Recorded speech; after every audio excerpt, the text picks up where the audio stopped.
Hey guys, welcome back to another video on the Inside Spurs channel. Happy Friday afternoon. I am pre-recording this before I release it, alright? As you can see, the hoodie's still on.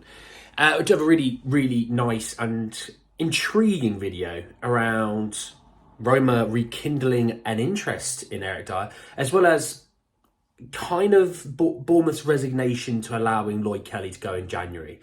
I'll explain why on both of them in just a second, but if you're new, hit me with a subscribe, hit me with a like, do us a favour, alright? There you go, lovely. Right, let's jump into today's afternoon video. So let's start with the Eric Dier situation, okay? And it came from Romiagolo Rossa. Oh, I nearly nailed it, probably butchered it.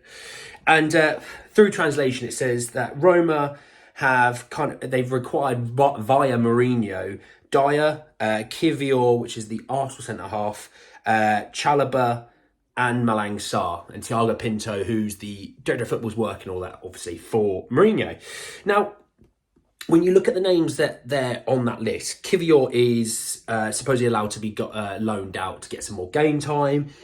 Obviously, Chalobah's quite an expensive option, you know, in terms of Chelsea could know probably either loan option, loan obligation, or a sale on Chalobah. Malang Sarr would be quite a cheap option, but he's not done very well, really, in his career the last few years. And obviously, Dier then holds that key to the fact that Mourinho knows him, knows what you can get out of him, but also the fact it's 6 months, that then he's gone for free unless you keep him on. So it's up to you if you keep him on. You know, it's quite a cheap option. And this is why I mentioned it in another video, and I'm kind of intrigued that it's popped up a day or two after I said it, that I said that Saudi Arabia want Chris Smalling, who's obviously still at Roma right this second. Dier could easily slot in to replace Chris Smalling without really missing too much. I do see something in this story. I just think most clubs who, and I mentioned this in previous videos, I mentioned it in comments, Prem teams that are centre-back needy, they might look at Eric Dier and go, 6-month loan deal, bosh. Then we can, you know, if he doesn't want to stay or we don't want to keep him, he's gone, he's free, we're not on the hook for his money. A team that's lower down in the league, who maybe are fighting relegation, if they do get relegated, they're only tied into him for 6 months. They don't actually have to keep him on, and so financially they're not going to get hit by, you know, big wages. If your team abroad, you know, you might have a bit more of a chance to keep him because you might think, actually, I wouldn't mind spending some time abroad and seeing what it's like. You know, Roma's a really good, decent destination. It's a lovely city. You've got your manager there that you know. You've got players there that you know. There's players there that are English. You know, Smalling's there at the moment, but you've got obviously Tammy Abraham up front. You've got Lukaku there as well. And so there's players there that you know about and things like that. So the transition shouldn't be too crazy difficult. So I think there is something in that story. And I do see, you know, Sporting Lisbon still being there. I still see Bayern Munich being in there. I still see potentially Prem clubs being in there. We know Burnley were in there. So I can see Dier actually having a really fruitful market in January, just purely because it's 6 months. We don't have to get tied into him long term if we don't fancy it, you know? Let's talk about Lloyd Kelly, because I think probably quite a few of you have kind of come on and gone, we expect Dier to leave. Who's coming in to replace him? And is Lloyd Kelly the guy? And I spoke about in a previous video, potentially being, you know, centre-back being the place where they actually get the centre-back they want, and the winger or attacking option maybe being someone that they loan. Well, here we go. From Peter O'Rourke, said that Tottenham will have to pay in the region of £25 to £30 million for Bournemouth defender Lloyd Kelly in the January window. While Androni Iraola's men want to hold on to the player, such figure will be deemed too good for them to turn down now. Look, I don't see Spurs spending 25, 30 million. Not at all. Not whatsoever. I do see Lloyd Kelly being up for moving, and I don't think they'll get 25, 30 million. Now, he might be the difference between them staying up and them not staying up, because obviously Everton have now got their 10-point deduction, and I don't think they're appealing it, but they might obviously have 10 points deducted, which drops them to the relegation zone. Bournemouth climb that little bit further away, if you know what I mean, right? They might look at it and go, look, if we keep him, we lose him for free, we lose 25, or let's say they lost 15 million, right? Us staying up or us getting relegated, the difference between those two is hundreds of millions of pounds, right? Let's take the hit, let's stay up, we'll then bring someone in the summer.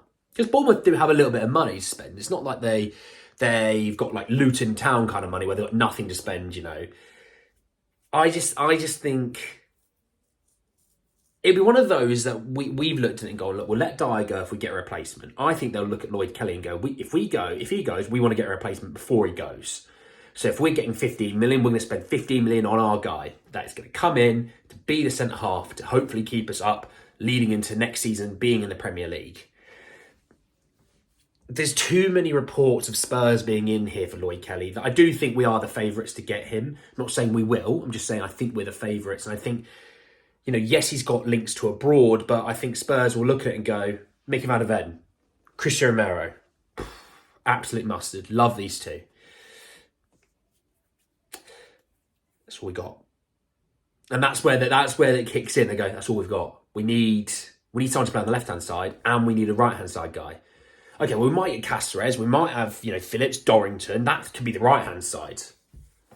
Tell you what, that left-hand side, though, needs some work. And if we can get a guy who we like, we want, who is Prem-proven, no issues settling in terms of, like, culture and language and things like that, they'll look at it and go, if we spent 20 million on him, let's play hypothetical. If we spent 20 million on him, then that's sorted. That position is sorted now because Mickey Van de Ven, Lloyd Kelly, I think average age between them was like 22. That's sorted for years. We don't have to worry about that area. Then we've got right centre back where we've got Romero. We might still go and get another one for there, but we don't need to rush there because we've got the left-hand side sorted. The right-hand side, we've got some options there that we kind of test out. One of them would probably stick and land do well. Okay, well, that's sorted. And then I'll look at the left wing or a striker area and go, we can get him on loan for 6 months and then with an obligation to buy. That would suit us. That would actually suit our bank, budget and things like that, even though we've got loads of money, but you know what I mean. That would suit us. That would suit our sheets and things like that. I think it might be worth the punt. And I think that's the way to look at it. Because if they go get a Lloyd Kelly and they get an attacking option, let's say the loan deal in total is 10 million. Then they spent 30 million on two positions. That I think we have 30 to 40 million spent. We're just not going to spend it all on one person. And then if you get a Lo Celso that moves on, Perisic might be, kind of not let go, but you know what I mean, just free to go to Hayuk split in January, which obviously is still on the cards. You move off his wages. You got Lo Celso's money for 15, 20 million plus his wages. You go to Lloris. Lads, come on, get yourself a club. Get yourself a club, mate. Get yourself some game time. People want to see you play again. You're an icon of French football. People want to see you play. Get yourself a club. We'll like Perisic, we'll just sort of let you go. Then you go, well, hang on, you're saving Lloris's money, Perisic's money, Lo Celso's money. You can replace the midfielder then. Because that's in theory, Lloris isn't playing, he's not been in the squads.